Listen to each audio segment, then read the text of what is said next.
Well, welcome to everyone. Welcome to the EPA. It's good to see you today. And wanted to introduce and share with some folks that are actually in attendance that are going to come up and speak in a few moments. But we have Chairman Smith here from Texas. Thank you, Chairman, for coming. Senator Rounds, thank you for coming. Well, Senator Inhofe, my senator from the great state of Oklahoma. We also have Dr. McClellan here, along with Dr. Honeycutt and Dr. Cox and Dr. Gilman, all of whom are going to share a few words in a moment with respect to the changes and decisions we're making here today with respect to our FACAs and advisory committees that we have as an agency. And to that end, let me just share with you a little bit about the changes we've been about over the last several months. You know, we began this journey a few months ago to evaluate our SAB, BOSC, and CASAC boards. Boards that serve us and commissions that serve us to provide counsel to us in an independent fashion. And as you know, these advisory committees are very, very essential to the rulemaking that we're engaged in as an agency. And one of the things that I've emphasized consistently during my time as administrator is that process matters. And that as we engage in rulemaking, we need to respect the process that Congress has set out as far as the rulemaking process, but we also need to respect the record, the information, the science that we're relying upon to make decisions. And when you think about that role of CASAC and SAB and BOSC, those very committees are giving us the bedrock of science to ensure that we're making informed decisions. And when we have members of those committees that have received tens of millions of dollars in grants at the same time that they're advising this agency on rulemaking, that is not good and that's not right. And so, in fact, over the last 3 years, some of the members of those three boards, of CASAC, SAB, and BOSC, have received $77 million over a 3-year period. And these committees and these individuals that provide us counsel, by definition, are supposed to be providing independent counsel to us. And so to the American people across the country, we want to ensure that there's integrity in the process and that the scientists that are advising us are doing so with not any type of appearance of conflict. And when you receive that much money, $77 million, just over the last 3 years, there's a question that arises about independence. And so today I'm signing a directive. And the directive is, as individuals serve on BOSC, on SAB, on CASAC, that they are no longer going to be receiving grants from this agency. They will have to choose either the grant or service, but not both. And that will be something the American people can look at and have confidence that the information we're relying upon in rulemaking is secure and actually integrity in those decision making. So I really wanted to share, with the members of Congress that are here, thank you for your leadership over the last several years. I know this has been an area of focus for you. And this policy directive will take effect immediately. And we expect in the next week to announce all the individuals that will be serving in the capacity on these boards. We're going to be reaching out to them to advise them of this policy. Some of those individuals have received grants historically, and they will have to make a choice. In the book of Joshua, and I know Senator Inhofe is someone that recognizes this, but in the book of Joshua, there's a story about Joshua leading the people of Israel into the promised land after Moses passed away. And Joshua says to the people of Israel, choose this day whom you're going to serve. And I would say to you, this is sort of like the Joshua principle, that as it relates to grants from this agency, you're going to have to choose either service on the committee to provide counsel to us in an independent fashion, or choose the grant, but you can't do both. And that's the fair and right thing to do for the American people. So thank you for attending. I'm going to be signing a directive here in a moment or two, and I believe right now that Dr. McClellan, who was the first chair, as I understand, Dr. McClellan, of SAB from the 1980s, is going to say a few words. And thank you for coming, and we look forward to your comments. Well, thank you very much, Administrator Pruitt. It's a real pleasure to be here today in this very special occasion, which I view in a broader context of celebrating the importance of science to the Environmental Protection Agency. You asked that I offer a few comments on giving a historical perspective. We got one thing a little bit wrong, and that is the first chair of the Science Advisory Board was the late Emil Merak, who at the time was Chancellor of the University of California, Davis. and a wonderful scientist and leader. I had the good fortune to be asked to serve on the executive committee with EMO, and then later I served as a chair of an ad hoc committee that reviewed the first criteria document in airborne lead. And I think they thought we did a good enough job that they said they need this on a continuing basis, and they put it into the Clean Air Act, and that became the Clean Air Scientific Advisory Committee, which I had the opportunity to chair. So I think today we're again celebrating the fact that each of the EPA administrators has valued science as a undergirding of its activities. They've done that in different ways and to varying degrees. But I think it's been very clear that the administrators, and I know Administrator Pruitt, value science for informing important policy decisions and regulations. And I use that word inform because ultimately the buck stops there in terms of the congressional legislation that delegates to the EPA administrator the responsibility for making those decisions. But they have to be made grounded in that science. So I think that's very, very important. I think it's also important to recognize that the juncture we're at today, when the EPA was created, we had some very, very serious pollution problems. I think today we look back at the progress we've made. It's been absolutely remarkable. Americans are living longer, they have healthier lives, they have cleaner air, cleaner water, safer food. Our challenge today is to look at our activities in that broad context, recognizing that many factors influence the well-being of the Americans. And that includes economic factors, welfare, etc.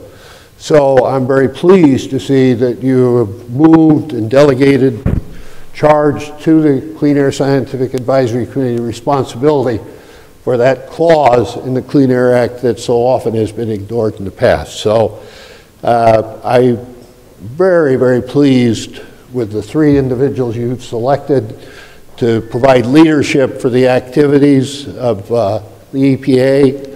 I know all three of them, Tony Cox, Paul Gilman, Michael Honeycutt. I've worked with them. They're not only good scientists and sound scientists, they have a breadth of understanding that they can make decisions, offer you advice in that broad context that we need today to continue us on the path that we're on, only at an accelerated pace. So thank you very, very much. Thank you, sir. Thank you so much.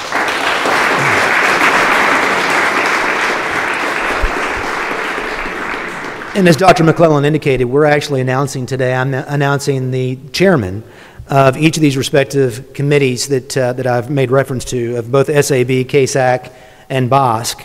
The first of those individuals is Dr. Michael Honeycutt, who will serve as the chair of the Science Advisory Board. Dr. Honeycutt, would you mind coming up and saying a few words? Welcome, Dr. Honeycutt.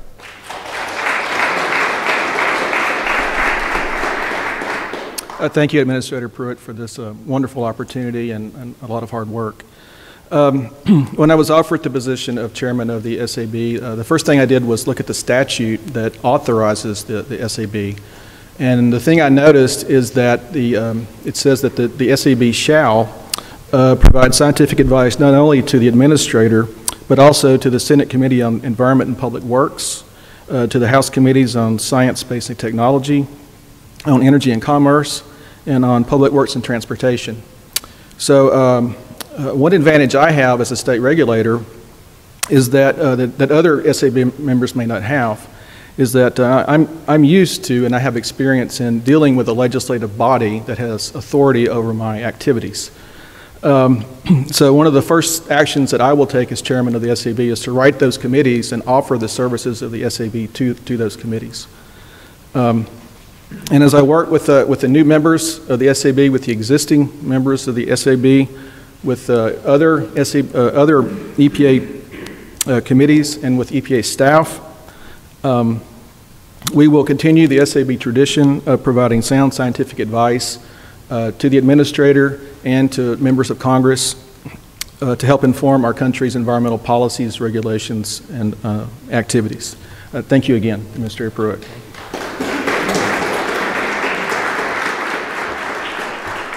Thank you, Dr. Honeycutt.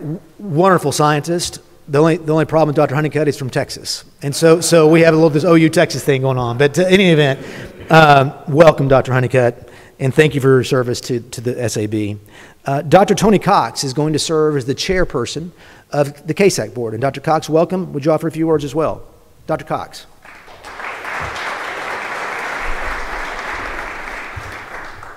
Well, thank you. It's an honor and a privilege to serve as chair of CASAC.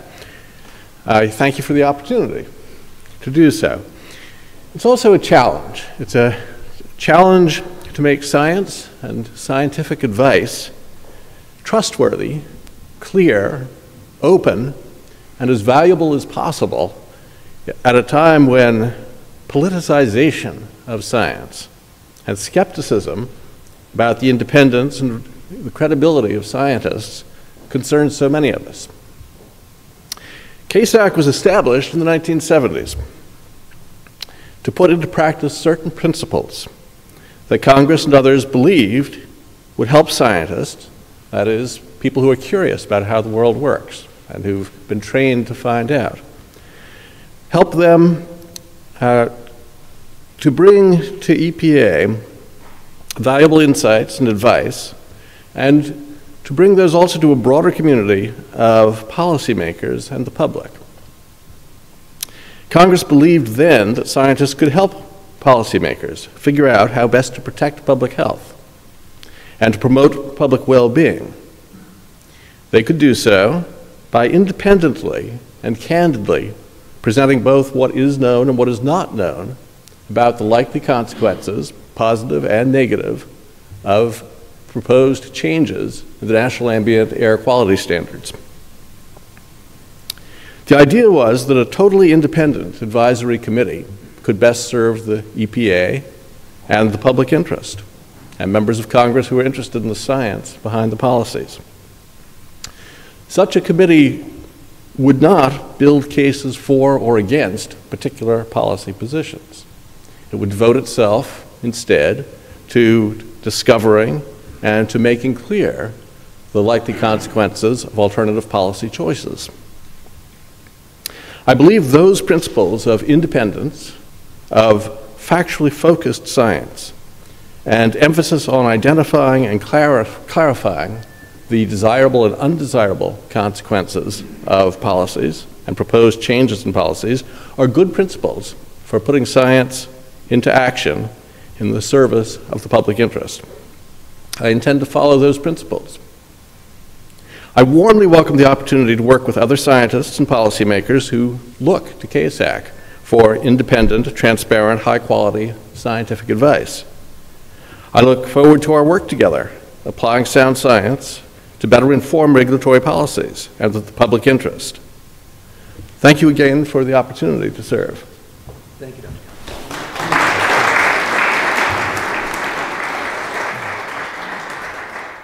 Thank you, Dr. Cox. And Dr. Gilman is going to serve as the chairperson of BOSC. And Dr. Gilman, welcome. Would you offer a few words as well? Thank you, Dr. Gilman. Thank you. Thank you, Administrator Pruitt. Thank you first for your timeliness. The BOSC has oftentimes been a year or two post-election before it's really up and running again, and it's a pleasure to be given the task of getting things going in such a quick basis. I also want to thank you for the increased emphasis on state, local, and tribal governments. When I first met Roger, I was working for the state of New Mexico, and you got a real sense that you weren't always well represented in Washington, D.C., whether you were a Native American or you were a local government when you came from the Southwest. So I'm very appreciative of that. The BOSC has as its task helping an agency do good science. I think the key to using good science and using it well is doing good science. And so the BOSC is there to help the agency do that good science, and we look forward to it. Thank you.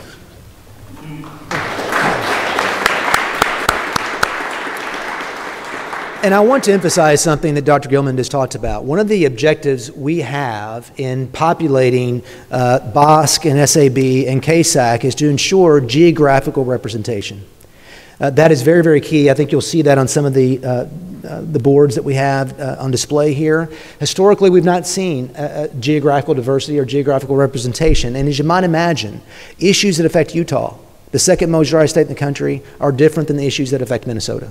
And so we need to make sure that we have individuals from across the full spectrum of our great country to ensure that we're receiving adequate input and counsel with respect to science and rulemaking. I think we're going to have members of Congress say a few words now, and I think Chairman Smith, you're the leadoff hitter, perhaps, with the comments here. So welcome, and I'm glad to see you. Chairman Smith. Administrator, thank you, and I want to thank the senators, too, for an early slot. There's a mandatory meeting with the Vice President over in the House side with all the committee chairs at 1:15, so I'm going to try to get there as well. But this is a special occasion. We have an administrator who has common sense, who has commitment, and who has courage. And Administrator Pruitt is restoring the EPA advisory panels to their original purpose, to give the administrator objective advice on science and technology issues. For 8 years, the EPA has had science boards filled with members who have had conflicts of interest, and the administrator mentioned this a minute ago. It's impossible for these boards to be fair and balanced in their advice and their decisions when many board members are receiving grants and funds from the EPA itself. Earlier this year, the House passed a Science Committee bill called the EPA Science Advisory Reform Bill. It was introduced by Frank Lucas of Oklahoma and co-sponsored by 28 members of Congress, almost all members of the Science Committee. The legislation increases the transparency of the boards and the independence of its members. The goal of the legislation is to enable boards to provide unbiased scientific advice, which will help maintain their integrity. Administrator Pruitt's actions today enable us to put the principles of this bill into practice. Americans can thank Administrator Pruitt for advancing honest government, sound scientific opinions, and a more responsive EPA. Thank you, Administrator.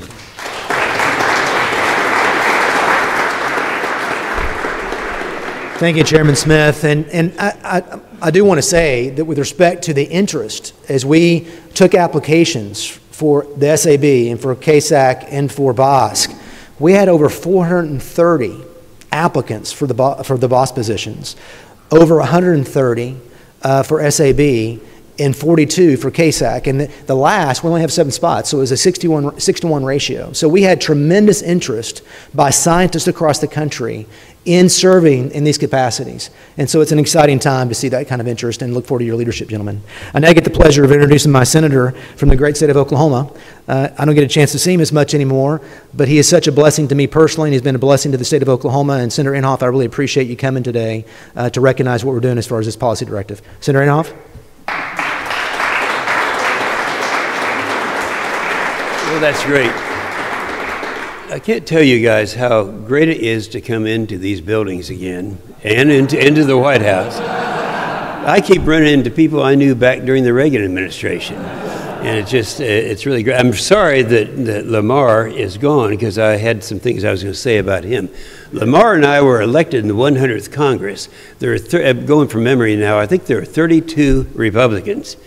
And Mike, it's now down to 2 that are left out of that, Lamar Smith and me. Now, this guy over here, you need to know him a little bit better. He's fairly new, Congressman Mike Rounds. And I always remember, because he got on the committee when I was chairing the Environment and Public Works Committee. And I remember one time that he came up and was saying, you know, the subcommittee that you're on is oversight. And so he had oversight and was looking at this, and he said, am I seeing this right? There are several people in here that we're now being confirmed on these boards that do business with the state, and with the the committee. And here we had, as it's been pointed out by Administrator Pruitt, 6 out of 7 of the members of the Clean Air Scientific Advisory Committee had a total of more than $119 million in EPA grants. He said, isn't there something wrong with that? I said, you're thinking like people from South Dakota in America. So when you see these things that are going on, it's not just that.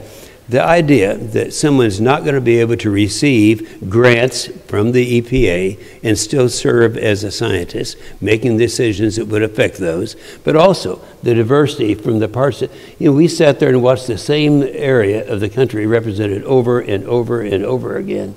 And so it's such a joy to me, after suffering through that, to have not just a good Oklahoman as the director, but also, where's your chief of staff? He's around here somewhere. Yeah, he's also Oklahoma. In fact, he used to be my chief of staff. So I've trained him well for you. He'll do a good job for you. And being with all these great scientists here, we're going to get back to doing what we're supposed to be doing. You bet. And by the way, we will have votes in just a minute here.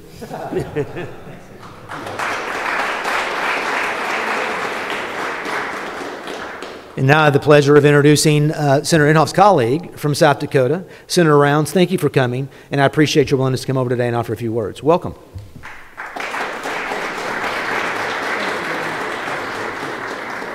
Well, good afternoon. Look, I'm Mike Rounds, and I represent the great state of South Dakota. And the one thing that I remember as I came into the Senate is that Jim Inhofe was one of these guys who was very, very active with regard to the Environment and Public Works Committee. He was the chairman, and I enjoyed serving under him. I actually had the opportunity to serve as the chairman of the subcommittee on Superfund waste management and regulatory oversight, which is where we had our discussion concerning the individuals who were serving on the different boards, and in some cases where the boards simply weren't meeting or they weren't being asked to do the work that we expected them to do. I would like to thank Administrator Pruitt for holding this event today. I applaud him for the steps he is taking to improve the scientific process at the Environmental Protection Agency. EPA regulations affect every American in every state across the country. The best and the most recent science should be the backbone of these regulations. Whether you're Republican or Democrat, the expectation is that we should rely on sound science. Administrator Pruitt has shown a renewed focus on improving the principles and the procedures relied on by the EPA when appointing members to the various scientific advisory committees, which are established by the EPA. These committees are tasked with providing independent scientific and technical advice as the EPA strives to accomplish its mission in protecting the water we drink, the air we breathe, and the land that we use. I'd like to congratulate those who have been named to the chair of the Science Advisory Board, the Clean Air Scientific Advisory Committee, and the Board of Scientific Counselors today. These 3 well-qualified individuals will provide a fresh perspective in leading the committees under today's directive. Today's directive is a significant step forward towards making certain that these committees are comprised of independent and diverse individuals who can provide the Environmental Protection Agency with a variety of perspectives on the best way to accomplish its mission. Again, I'd like to thank the administrator for his commitment to making certain that the EPA relies on and has access to the best scientific advice that this country has to offer. Thank you.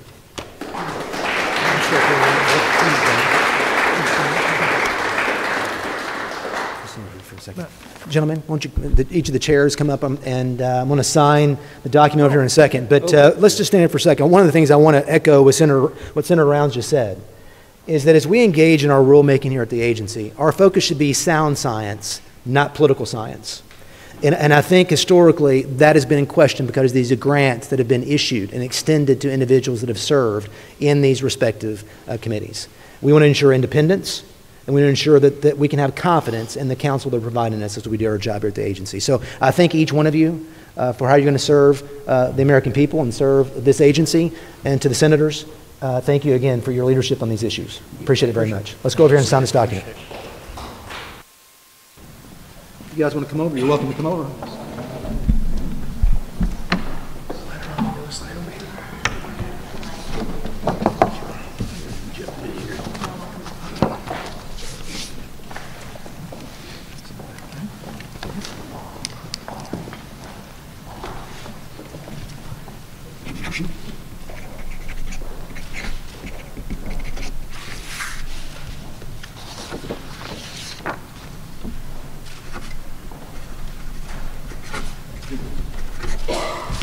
All right.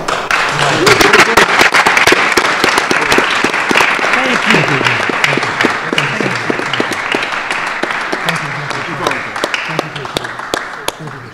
you. Senator, thank you.